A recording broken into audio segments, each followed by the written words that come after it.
नमस्कार, मी पूजा. दीपूज recipe and more चॅनलमध्ये तुम्हा सर्वांचे मनपूर्वक स्वागत करते. आज आपण रेस्टॉरंट स्टाईल एकदम परफेक्ट पनीर बिर्याणी बनवणार आहोत. ही पनीर बिर्याणी अगदी साध्या सोप्या पद्धतीने, त्याचबरोबर घरामध्येच अवेलेबल असणाऱ्या साहित्यापासून झटपट तयार होते. पनीर बिर्याणी बनवण्यासाठी मी इथे 2 वाटी बासमती तांदूळ घेतले. बिर्याणी बनवताना शक्यतो बासमती तांदळाचाच वापर करायचा. आता हा तांदूळ आपण अगोदर शिजवून घेणार आहोत. त्यासाठी मी इथे पाणी उकळत ठेवलंय. त्यात चवीनुसार मीठ घालणार आहोत. हा भात शिजण्यासाठी तांदळाच्या तिप्पट आपल्याला इथे पाण्याचा वापर करायचा आहे. म्हणजे भात व्यवस्थित मोकळा सुटसुटीत शिजला जाईल. आता यात तमालपत्र, दालचिनी आणि हिरवी विलायची घालते. पाण्याला व्यवस्थित उकळी येऊ द्यायची. त्यानंतर तांदूळ 2-3 पाण्याने स्वच्छ धुवून घ्यायचा आहे आणि मग तो या पाण्यामध्ये घालणार आहोत. आता हा तांदूळ आपण शिजवून घेणार आहोत. तांदूळ खूप जास्त नाही शिजवायचा आहे, थोडासा कच्चाच ठेवायचा आहे. 70-80% आपण हा भात शिजवणार आहोत.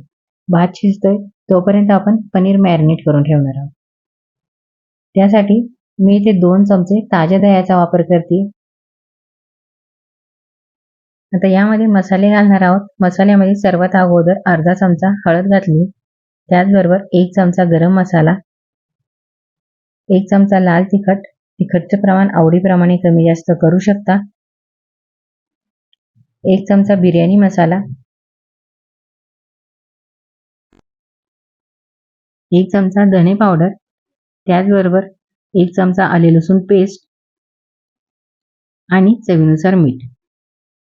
आता ही पनीर बिर्याणी बनवण्यासाठी मी इथे 250 ग्रॅम पनीरचा वापर करते. मी पनीर अगोदरच कट करून ठेवलं होतं. हे आपण यामध्ये घालणार आहोत. त्याचबरोबर काही पुदिन्याची पाने घातली आहेत. तर हे आपण चमच्याच्या मदतीने व्यवस्थित मिक्स करून घेणार आहोत. पुदिन्याऐवजी कोथिंबीर पण घालू शकता. हे बघा, या प्रकारे हे सर्व व्यवस्थित मिक्स झालंय. बिर्याणी करतोय तर मग त्यासाठी फ्राय कांदा हा लागणारच. त्यासाठी मी इथे पॅन ठेवलाय. पॅनमध्ये 4-5 चमचे तेल घातलंय. तेल चांगलं कडकडीत गरम होऊ द्यायचे. यानंतर आपण यामध्ये कांदा फ्राय करणार आहोत. त्यासाठी मी इथे 4-5 मीडियम आकाराची कांदे या प्रकारे कट करून घेतली होती. ती या तेलामध्ये व्यवस्थित फ्राय करणार आहोत. जर तेलाचं प्रमाण कमी वाटत असेल तर मग 1-2 चमचा तेलाचं प्रमाण वाढवू शकता. कांदा फ्राय होतोय तोपर्यंत आपला भात पण इकडं शिजलेला आहे आणि कांदा पण फ्राय झालाय. हे बघा, या प्रकारे आपल्याला कांदा फ्राय करायचा आहे. आता यातला अर्धा कांदा मी साईडला काढून ठेवणार आहे. कारण की आपल्याला ही पनीर बिर्याणी लेयर्सवाली बनवायची आहे. त्यामुळे मी अर्धा कांदा साईडला काढून घेतली. आता यामध्ये आपण जे पनीर मॅरिनेट करून ठेवलं होतं ते घालणार आहोत. पनीर इथे सर्व एकाच वेळेस न घालता थोडंच पनीर आपण इथे घालणार आहोत. कारण की आपल्याला लेयर्सवाली पनीर बिर्याणी बनवायची, त्यामुळे थोडं पनीर आपण साईडला काढून घेणार आहोत. आणि त्याचबरोबर 1 वाटी इथे मी पाणी घातलंय.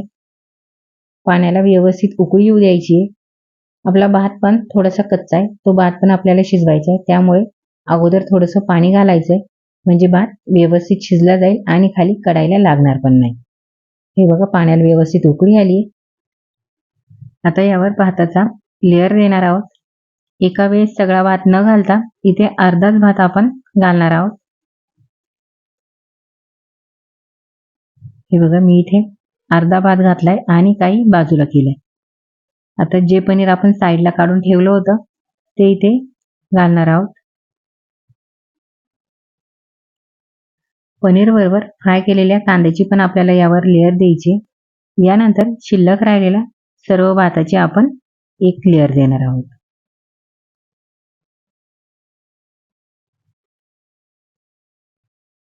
आता शिल्लक राहिलेला सर्व भात आपण यावर घालणार आहोत. तुम्ही बघू शकता, भात आपला खूप जास्त शिजलेला पण नाहीये, मोकळा सुटसुटीत छान व्यवस्थित तयार झालाय.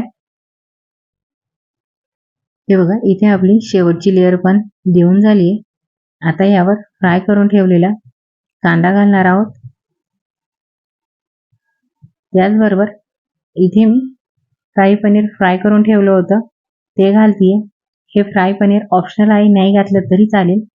किंवा आपण जे मॅरिनेट करून ठेवलेलं पनीर होतं ते सुद्धा तुम्ही इथे घालू शकता. त्याचबरोबर 1 चमचा साजूक तूप घालतीये आणि अर्धी वाटी दुधामध्ये मी केसर भिजत ठेवलं होतं ते घालतीये. केसर ऑप्शनल आहे, पण साजूक तूप नक्की यावर घालावं. त्याने पनीर बिर्याणीला खूप छान टेस्ट येते. कोथिंबीर घालणार आहोत. आता बिर्याणीवर झाकण ठेवणार आहोत आणि 5 मिनिटं बिर्याणी मंद आचेवरती व्यवस्थित तयार होऊ द्यायची. 5 मिनिटानंतर गॅस बंद करायचा आहे. हे बघा, तुम्ही बघू शकता आपली पनीर बिर्याणी किती छान तयार झाली आहे.